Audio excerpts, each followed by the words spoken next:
And that's why I took it back. Right. Wait. What did you just say?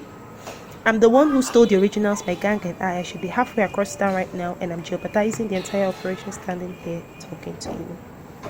And you were telling me. I'm telling you about it. One question. Who did you send it to? I can't tell you about it, but I can promise you that I didn't sell to a white man and not on a fucking horse.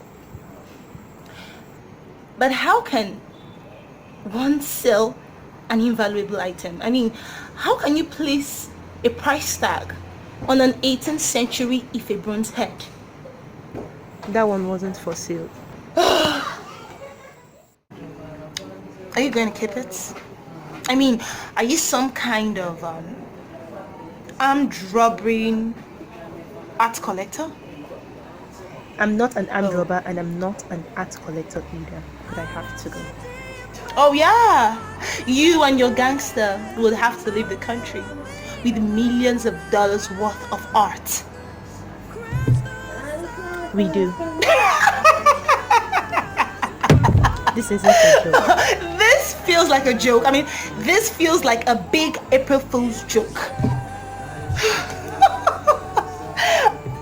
This is one hell of a drink and you are cracking me up.